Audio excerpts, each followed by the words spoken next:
Hindi nyo naman binasa yung desisyon. Hindi naman kayo nag-research. Diba? Yun nga. Nakinig ka lang doon sa isang komentarista o nakinig ka doon sa isang nagsasabing eksperto. Yun ang challenge ni Senador Marcoleta.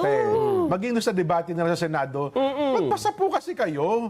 Di ba? Yung tinatanong niya yung kapitan ng Navy, pwede ba basahin niyo po yung arbitral ruling para maintindihan natin? Eh kaso nga naman, ilang pages ba yan? 500 pa? Madami. Wag Friday. Marami mas gwapo dun eh. Oh, mas marami. Mas gwapo yun. Mas gwapo yun Mas pag gwapo. Friday. Ay, naka. How are you, Kong? Hindi. Sen, Hindi, Kong Sen. Kong Sen BP ba? Hindi. BP. Hindi. Talaga lahat ng promotion kasama eh, no? BP, President, ano ba to? Toda pa pinag-uusapan dito? Mamaya ba pag-uusapan natin kung paano siya talagang gustong i-discredit na, no? Ay, lahat ngayon. Oo, Mukhang ano lahat. na ngayon. Meron daw report. Ewan ko lang ito. Merong nag-post at talagang nagsama-sama na raw mga grupo ngayon against Marcoleta. Kasi si Marcoleta yata ang talagang tinik sa kanilang lalamunan.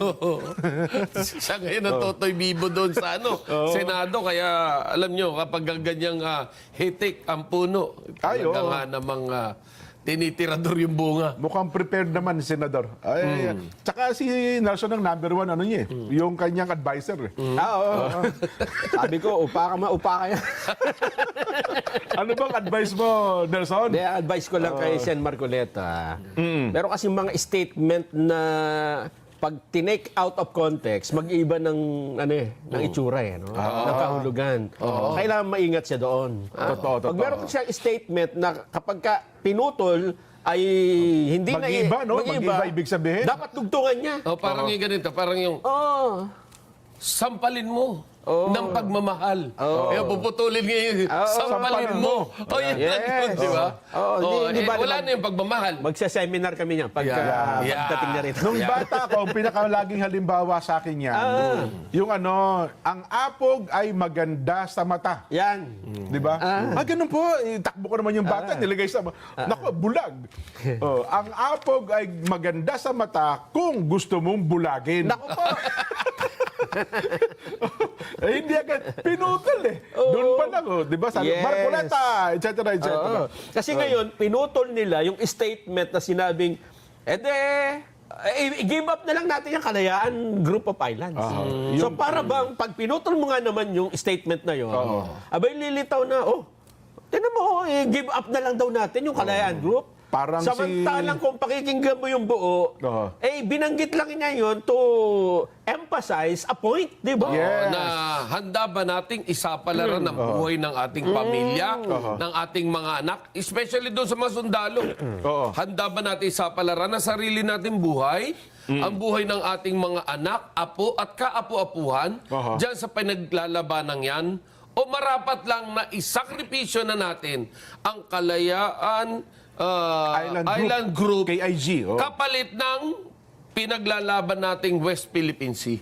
Ganun ba ang ibig sabihin? Yun ang medyo binigyan niya. Kasi dahil hindi nga naman natin ma-emphasize yung ating teritoryo ng todo. Dahil nga naman sobra sa EEC. Yung sukat ba? Tama. Ilan ba yung sukat? Parang 400 plus nautical miles from the shoreline kasi yung KIG. KIG, yung Kalayaan, Group of Islands. Kung ating susukatin lang, 200 nautical miles Ang ating EEC. Paano naging atin yun? Pero kasi occupied na natin Occupied yun. natin. Dahil may tao tayo doon di ba? yes. So, that is another issue. Yes. Ang problema, nung nag-file tayo ng kaso sa arbitral court, di ba? Nagdesisyon ng arbitral court 2016, tuwan-tuwa tayo, di ba? Kaya lang mga babayan, yung Kalayaan Group, kasama sa idineklara sa arbitral ruling na hindi island, kundi rocks. Yes. Ano yung ibig sabihin nun? Kasi kapag ka-island, Jen, Iba ang trato sa ano yan eh. mag-generate yan ng 200 nautical miles na another zone. Yes. Pagka hindi island, 12 nautical miles lang, maliit lang. Ayun. Ang problema, tuwan-tuwa tayo. Pero, alam mo, yung Taiwan, hindi nila gusto yung ruling. Kasi yung kanilang malaking isla, dineklara rin na rock. So, ganon. lumiit din yung dagat nila dun sa isla na yun. Naging 12 nautical miles na lang. Yes. From the island. From the rock. Doon sa rock na yun. no? Kaya, yan ang hindi masyadong naintindihan ng iba. At doon naman sa tinatawag nating West Philippine Sea, na within our exclusive economic zone, may mga rock din doon Yes. na tinatawag din nilang isla. Pero ito, okupado ng iba't ibang mga bansa. Totoo. Merong Vietnam, may Malaysia, may Indonesia. Oo. Meron nga Taiwan at merong China. Pinakamarami, Vietnam eh. Aha. At lahat yun, merong tigto 12 nautical miles sa paligid. Kasi deklarado ngang rocks. Ibig sabihin, yung ating West Philippine Sea na kine-claim dun sa karagatan na yun, butas-butas yan. Gagaya ng pinakita may bilog-bilog, di ba? Yes. May mga teritoryo doon, kasi daw yung 12 nautical miles, territorial siyang tawag eh. Aha. So kung may barko ang China na malapit dun sa bawat 10 nautical miles ang layo dun sa Bawal yun. nasa teritoryo sila nila. Yes. Kaya kapag iginit mo na, bakit nandito kayo sa loob ng exclusive economic zone namin? Pumasok kayo. Oo. Ay hindi, dahil dun sa deklarasyon ho ng arbitral ruling, nasa teritoryo nila sila. Oho. At iba't ibang mga bansa na hindi mo pwedeng sabihin, squatter kayo sa ECC ng Pilipinas. Oho. Yan ang hindi naiintindihan ng iba. Kasi inahihilin tulad nila ang kaso ng dagat sa kaso ng agawan sa lupa. Na kapag ang lupa, ikaw ang okupado, wala niya na pwedeng doble-doble kayo. Yes, oo. Kasi dyan may dagat eh. Kasi patutunayan mo yan na talagang ako, lupa yan. Yes. Diba? Sino ang may original title? Tao. Diba? Oo. Kung sino yung nakapwesto, papaalisin mo pa yan, di ba? May court order pa. Pero sa dagat, pag may nakapwesto doon, sa rock formation, bukod doon sa lupa, meron pa siyang 12 nautical miles. Alam mo kung gaano kalaki yung 12 nautical miles? Ay, mahaba yun. 2.5 laki ng Metro Manila. Oho. Ibig sabihin, laki nun. Oho. O pwede talaga maglagay ng mga barko-barko doon na madami. Na hindi mo siya pwedeng sabihin, nasa teritoryo ka ng Pilipinas. Tatawanan kayo. Anong teritoryo? Nandito kami sa rock namin eh. Ang malungkot nga dyan, ng iba, gaya yung China, Nelson, maraming mga rocks dyan na dinevelop nila, ginawa nilang isla. Yun, no. Kapag ka naging Paano isla, naman yun? ayun, meron ding ruling dyan, di ba? Alam ko, meron kasi, sa karagatan kasi, iba ang ruling sa rocks, iba yung island, at iba rin yung island na nakalubog pag mataas ang tubig. Tide elevation. Oo. Yung elevation ng water. Well, may mga nakakaintindi at nakakaunawa. Hindi, kaya kailangan din yan, natin siguro maitanong Oo. kay Senator Marcoleta, kapag ang isang rock na may 12 nautical miles na authority, ika nga, Territorial siyang tawag. naging island. Oh. Gaya yung ginawa ng China. Gaya yung ginawa ng China. Ano yan? Magiging 200 nautical miles Yeah, na ba yan? Yes, magiging Diba? kaya lang ito ang problema. Hindi mo pwedeng gagawin na yung rock, kahit pa lagyan mo ng mga kung ano-ano, magiging island siya. Kasi kailangan daw, una ay pwedeng mabuhay doon ng tao nang wala kang dadalhin kahit ano. Parang it can ganon, live on its own. Oho. Kaya nagagalit yung Taiwan sa desisyon kasi yung kanilang isla na dati ay, ano ang pangalan noon? Ay sabi nila, hindi dito may tumutubo na may tubig, may naninirahan. Oo. Na parang din sa Pag-asa Island, di ba? Kaya kung titingnan mo dyan, hindi masyadong maganda yung desisyon sa Pilipinas eh. Ganon. Oo, ang ikinatutuwa lang nila doon dahil pinawalang bisa yung 9-dash line. Ng Pero China. Ng China. Pero kung titingnan mo lahat, hindi ho maganda yung kung para sa atin. Ha? Dahil nawalan tayo ng mas malaking dagat. Ayan yung hindi naintindihan ng iba dahil nakikinig sila dun sa ikinukumpara yung away sa dagat sa awayan sa lupa. Alam mo, marami matatalino kung sa usapin na ito. At marami din namang matalino na, sobrang talino na. Ayun nga. Lahat matalino, wala akong sabing bobo. Lahat ito, ang daming matalino sa usaping ito, no ha? Pero kasi ang kailangan nyo lang, magbasa-basa. Oho. Na yun na huwag kayo makikihalo sa usapan. Hindi nyo naman binasa yung desisyon. Hindi naman kayo nag-research. Di ba? Yun nga. Nakinig ka lang doon sa isang komentarista o nakinig ka doon sa isang nagsasabing eksperto. Eh, sarili mo, anong not-discover mo? Di ba? Yun ang challenge ni Senador Marcoleta. Maging doon sa debate nila sa Senado, magbasa po kasi kayo. Di ba? Yung tinatanong niya yung kapitan ng Navy. Pwede ba basahin niyo po yung arbitral ruling para maintindihan natin? Eh kaso nga naman, ilang pages ba yan? 500 pa? Madami. Pero ngayon kasi may ano na eh. May gusto nyo magpaturo sa akin. Bayad lang kayo ng ano. Malalaman na yung detalye yung impormasyon doon. Lahat na gusto mo itanong. Ganon. Oho. Madali lang. Yun pala. Kaya nga. Kasi alam ba, ako Nelson, binigyan mo ako, kasi 500 pages. 500, isang rim yun, 500, ano? Pakibasa mo nga Hindi yan. mo- 5 rim yun. Hindi mo 5 rim, babasahin. 500. 500? Oh, 100 isang rim. pages lang ang isang rim eh. Ganun ba? Yun lang, binigyan mo ako 3 pahina eh. Baka Mahilo na ako kababasa eh. labukusing ko na.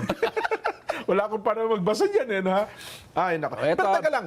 Bago lang natin ituloy, baka nagtataka yung ating mga kababayan. Alin ba yung binabanggit ninyo na pinupuna at pinupukol kay Senador Marcoleta? Ayun nga. Oo, para magkaroon ng context. Opo. Kasi po, nagkaroon ng kahapon ito. Kahapon lang to. Nagkaroon po ng pagdinig ang Commission on Appointments, ang Defense Committee. At doon ay kukumpirmahin ang maraming mga sundalo eh. Ano? Kasi di ba, alam mo naman mga sundalo, pagka ikaw ay full-fledged colonel, general, etc., dumadaan sa Commission on Appointments yan. Ano, ha? At doon po, parang isang Captain Pilar na dating commandant ng BRP ang Pangulo ang kukumpirmahin bilang kapitan. Ang kapitan kasi, equivalent sa ano niya na general, parang brigadier general, one-star general, kung sa Navy. Basta yun po, magiging kapitan, magiging ano po siya. So, kukumpirmahin po siya ng Commission on Appointments at doon po ay naitanong, itong may kinalaman na ito, doon sa kay Captain Pilar, yung mga statement na yan, at isa sa mga nabanggit nga ni Senador Marcoleta ay yung issue ng West Philippine Sea at saka ito pong Kalayaan Island Group, yung KIG. Yun.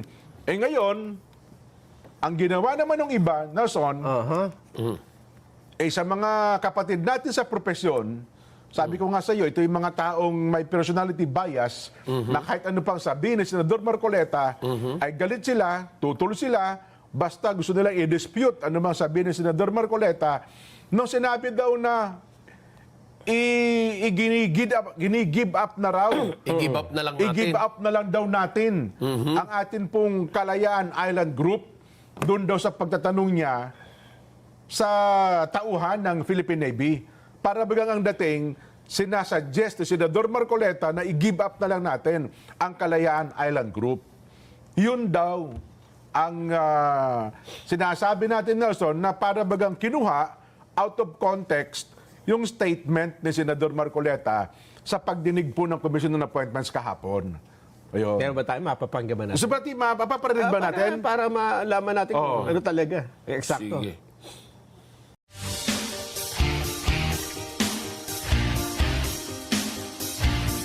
Kung hindi sapat ang sabon mo, maraming pwedeng consequences. Ang dami na namin nasubukang iba. At sa Comet, we only recommend Safeguard. Sarap pag-road trip. Bakit? Sobrang sakit. Flanax na. Flanax deals with the cause of pain with care. Sobrang sakit. Panatag sa Flanax. Also available. Flanax Hot, Rheumatic and Body Pain Cream. From Taisho. Wala. Sayang. Absent sa meeting yung... Sayang. Anong sabi wala?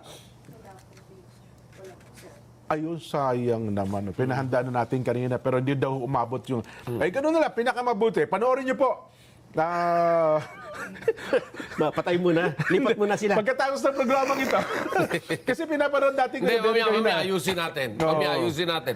Pwede ba yan? Ihabol natin mamaya bago matapos ang programa. Oo nga Di pala. ba? Oo, pwede. i-upload natin yan. Kaya yung yan. Commission on Appointments hearing kahapon. Doon sa pindot Sa isang opisyal. basta si Captain Pilar yon, yung Yung ini-interview. pagkatapos na magtanong ni Senador Amy Marcos, si Senador Marcoleta ang nagtanong. Sino ba chairman no? Parang andun din si Senador Ping Lacson eh. Nandun Senator Ping Lacson. Hindi naman siya nagre-rebut, hindi siya nagtatanong. Ang totoo, parang nakinig siya. Pero nung in-interview sa ata kanina, kayo na ba yon? In-interview siya, In-interview siya kanina maga yata yun. in-interview na ang- Parang lumalabas na hindi pala siya sang-ayon sa sinasabi ni Senator Marcoleta. at parang leading question sa kanya, yung punto na ipinupush si Senador Marcoleta na i-give up na lamang natin ang Kalayaan Island Group. Ito pong kay IG. Pero based doon sa napanood natin, Oo, at kung mukhang pinakikinggan mo mabuti, iba yung context nung... iba yung konteksto. Oo. Iniba yung tanong na para bagang, yun nga, kung ikaw ipapapakinggan mo interview at yung tanong at saka yung sagot ni Senador Ping Lacson, para ba, ganun ba? Ipinupush ba na Senador Marcoleta na i-give up na lang natin ang Kalayaan Island Group? Yes, and medyo masakit pa yung medyo tadyak ng konti nung isa doon sa mga commentator na yun. Commentator ba tawag doon o nag-i-interview? Hindi mo malaman. Tinawag na Chinator. Oo, Yan ang name calling nila ngayon doon sa mga... medyo mabigat yung ganong paratang. Especially kung di mo napanood yung buong... Ako, nagulat ako eh. Oo.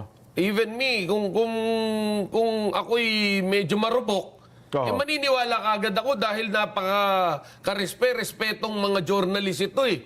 Doon sa kabilang istasyon, no? Yun na nga.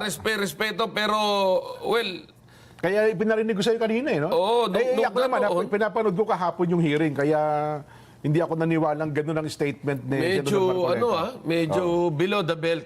Aha. Na para bang ang portrayal sa pagkatao ni Senator Marcoleta traitor ng bansa. Ayun nga raw, tagapagtanggol daw ng China, senator. Pero kapag pinakinggan mong mabuti, Lumalagay lang siya sa legal. Tama. Lumalagay lang sa bilang tama. isang abogado, Oo. tama natin yung gusto Oo. natin. Kung makikipaglaban tayo ng patayan, sabi nga sa mga sundalo, at least yung ipinakikipaglaban natin ng patayan, yun ang tama. Diba? Alam nating tama yun. Kaya natin ipinakikipaglaban ng patayan. Ang masama, nung nakikipaglaban tayo ng kamatayan, nung tayo napatay, naalaman, mali pala yung ating pinakikipaglaban. Diba? Ayun. Yun ang masakit. Sana po, ayun na. Mamaya, tignan natin kung ihabol. Kung hindi naman po may habol, panoorin nyo doon sa YouTube. Yun. Commission on Appointments, February 4. Yan, ano ha? Okay tayo? Baka... sana naintindihan ng ating mga kababayan yung Alam mo, ating hirap paliwanag. maintindihan to, ha? Oo. Mahirap maintindihan to. Kailangan ito talagang himay-himayin natin.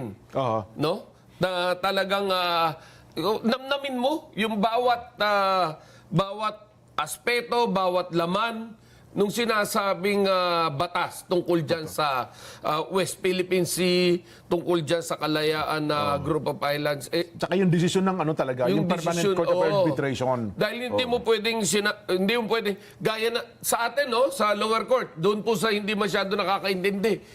Yung ano ka lang, na-release ka dahil nakapagpiyansa ka, Oo. panalo ka na sa kaso. Ay, hindi. Merong ganyan tao na ang tama. paniwala niya, ay, bakit nakalabas yan? Pumatay yan, di ba? Oo.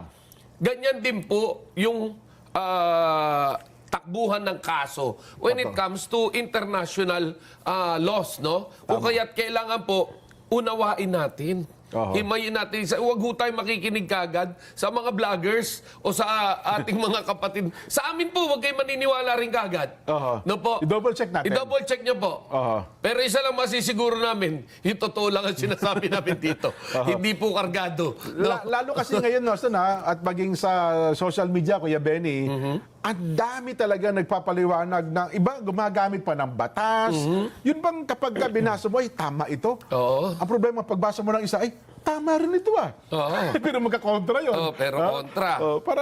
So, tignan natin. Marami, sabi ka namin marami pong mga naglalabasang expert ngayon, ano ha? Pero unawain na lamang natin mabuti kung alin ang mas katanggap-tanggap para sa atin.